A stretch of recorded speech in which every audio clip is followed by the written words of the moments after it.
سیدنا غوث العظم شیخ عبد القادر جیلانی رضی اللہ تعالیٰ عنہ کا ایک ارشاد ہے،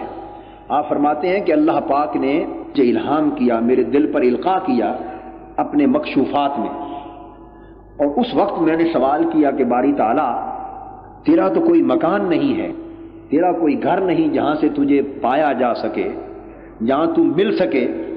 اگر کوئی تمہیں ملنا چاہے اور تمہیں پانا چاہے تو کوئی ٹھکانہ تو بتا دے، کہاں سے تلاش کرے، کہاں سے تلاش کرے۔ آپ فرماتے ہیں کہ اللہ جل مجدہ نے مجھے القاء کیا، فرمایا عبد القادر میرے بندوں کو بتا دے اگر مجھے تلاش کرنا ہے تو ٹوٹے دلوں میں تلاش کیا کرو، شکستہ دلوں میں تلاش کیا کرو، میں اکثر ان میں رہتا ہوں، شکستہ دلوں میں رہتا ہوں۔ مگر ہم تو شکستہ دلوں سے نفرت کرتے ہیں، ہم شکستہ دلوں سے نفرت کرتے ہیں۔ اور اسی طرح ایک مقام پر آپ فرماتے ہیں کہ اللہ جل مجدہ نے مجھے فرمایا کہ عبد القادر رضی اللہ تعالیٰ عنہ میرے بندوں کو یہ بات اعلان کر دے کہ اگر تم چاہتے ہو کہ میں تمہارا مہمان بنوں، چاہتے ہو کہ تمہارے گھر آؤں اور تمہارا مہمان بنوں، تو پھر وہ لوگ جو فقر اور فاقے اور بھوک اور افلاس کی آگ میں جل چکے ہیں اور غربت کے مارے ہوئے ہیں اور جن کے دل ٹوٹ چکے ہیں زمانے کے ان حالات کے پیش نظر، ان فقیروں مسکینوں کی دعوت کیا کرو، کیونکہ میں اکثر ان کے گھر مہمان ہوتا ہوں، اکثر ان کے گھر مہمان ہوتا ہوں، اور جب تم انہیں اپنے دسترخوان پہ بلاؤ گے تو سمجھو میں بھی تمہارے گھر آ جاؤں۔ اب آپ دیکھیں کہ وہ تصور جو اللہ جل جلالہ نے دیا اور اللہ کے بندوں نے دیا وہ کیا تھا، اور جو تصور ہم لیے پھرتے ہیں وہ کیا ہے۔ غریب کی شادی ہو، اپنے گریبانوں میں جھانک کر ایمان سے فیصلہ کر لیجئے، خود فیصلہ کر لیجئے۔ میں تو صرف ایک جس طرح ماچس کی تیلی آدمی جلاتا ہے نا تاکہ تھوڑی سی روشنی ہو جائے اندھیرے میں اور انسان خود دیکھ لے کہ حقیقت کیا ہے، میں تو روشنی دکھا رہا ہوں، فیصلہ آپ خود کر سکتے ہیں، کسی سے پوچھنے کی ضرورت نہیں، اپنے گریبانوں میں جھانک کر۔ اور اگر اس قاعدے کو سامنے رکھ لیں، دیکھیں کہ پھر اس اصول کے تحت ضمیر ملامت اور لعنت کرتا ہے یا شاباش دیتا ہے، فیصلہ کر لیں گے کہ ہم کس راستے پر جا رہے ہیں۔ ایک غریب کی شادی ہو، اس کے بیٹے بیٹی کی شادی ہو، اور وہ آپ کو دعوت دے اور آپ کے پاس وقت بھی ہو جانے کا، آپ 100 بہانے بنا کر اس کے ہاں جانے سے گریز کریں گے، اسی کہ غریب ہے، نہ وہ آپ کے کام آ سکتا ہے، نہ آپ کو کچھ بگاڑ سکتا ہے، نہ آپ کو کچھ دے سکتا ہے، نہ آپ سے کچھ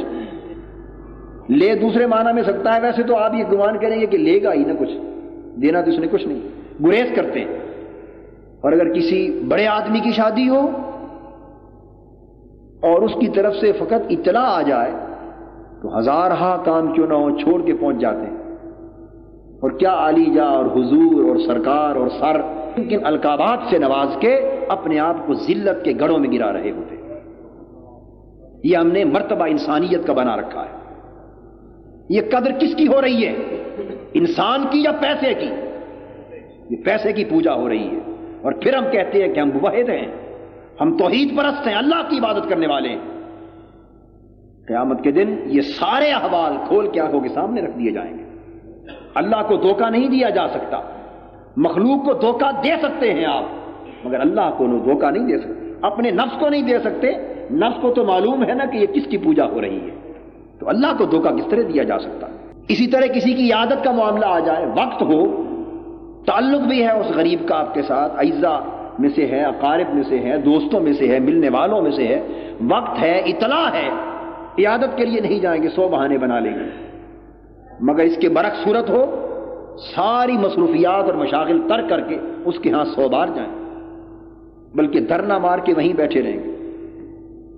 یہ میں عیادت کا ثواب کما رہا ہوں، پوچھنے آ رہا ہوں کہ حضور علیہ الصلوۃ والسلام کی سنت ہے۔ کتنا ہم دھوکہ اور مکاری کرتے ہیں اللہ کے دین کے ساتھ، اور ہمارا کردار کتنا گنانا اور بیانک ہو چکا ہے۔ ہم شریعت کے تصورات کے ساتھ بھی دھوکہ کر رہے ہیں۔ ہمیں علم ہے کہ ہم حضور علیہ السلام کی سنت سمجھ کے نہیں جا رہے ہیں، ہم کسی اور مفاد کے لیے جا رہے ہیں۔ اگر سنت سمجھ کے جاتے تو حضور تو دیوانی غریب عورتوں کی عادت کو جایا کرتے تھے،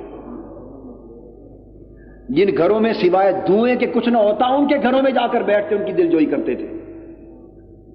پھر ہمارا طرز عمل کچھ اور ہوتا۔ اللہ جل مجدہ نے فرمایا کہ میں ٹوٹے دلوں میں رہتا ہوں، اگر میت بھی چاہتے ہو تو ان کو قریب بلایا کرو۔